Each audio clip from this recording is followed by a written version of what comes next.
tool used against those who threaten the status quo by those who pathologically guard their power and control.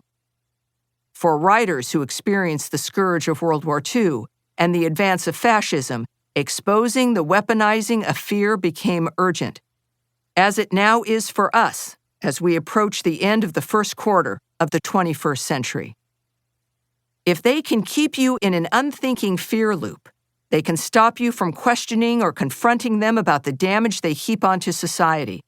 There is one necessary component for the left's agenda to be successful: the annihilation of the ordinary person's personal courage, the trait required to withstand danger and fear. When courage is lost, with it goes the willingness to confront the powerful and malevolent. It is this conjuring of ancient, mindless fear that tyrants have perfected through millennia, propelling us into actions and decision-making based on emotion, absent the mediators of logic and reason. It is not about distracting us with frightening event after frightening event, but indoctrinating us into a perpetual fear-based new normal. It's an exhausting state, creating anxiety, paranoia, and with it, a retreat from social and political life. The goal of killing our minds, turning us into fear-driven automatons, lacking confidence and courage, willing to bow and conform, is the putrid soup served up by the Marxists, tyrants, bullies, and bureaucracies, preferring that all of us stay out of their way. The deliberate strategy of using fear as a weapon of control dates back to ancient times, but modern communications and other technological tools give the fearmongers power unimaginable in years past.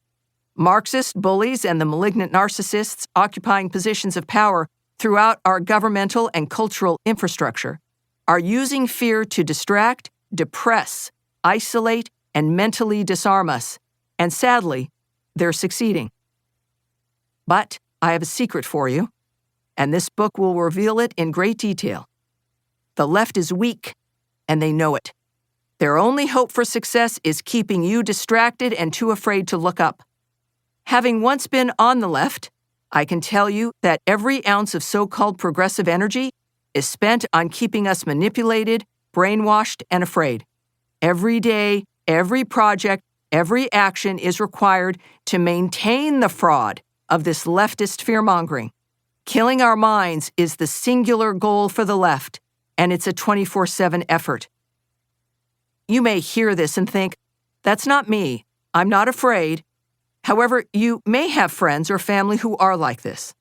They are probably longtime Democrats, and you have watched them move from classically liberal to seeing everything through a haze of hysterical, apocalyptic talking points. Progressives are desperate for us to believe that we are the problem, that America is the problem, and most of all, that any and all dissent from their orthodoxy must be quashed. Why? Because leftist ideology is a house of cards. The only way to maintain it is to either imprison their opposition or, at the very least, imprison the minds of those who object. The answer to our dilemma starts with understanding that fear itself is natural, but weaponizing fear is an unnatural construct. That fear is a constantly used tool to specifically keep us from inquiring or questioning. It is a method that is so refined and has been used for so long that being constantly afraid in various degrees feels natural and normal. But it's not.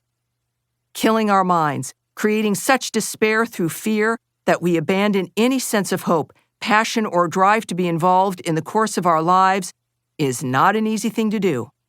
The plan is weakened the moment we become aware of the agenda and the tactics involved, making us immediately less vulnerable to the fear-mongering meant to start our spiral into anxiety and confusion. We are seen by the bureaucratic state as pawns to be kept poor, ignorant, and afraid. Our overcoming this assault starts with information, and it starts now. By the end of this book, it will be clear to you how we can and will overcome this modern catastrophe of the Marxist state in America. The catastrophic reaction by our government and the left-wing media in response to the COVID-19 pandemic illustrates my central argument.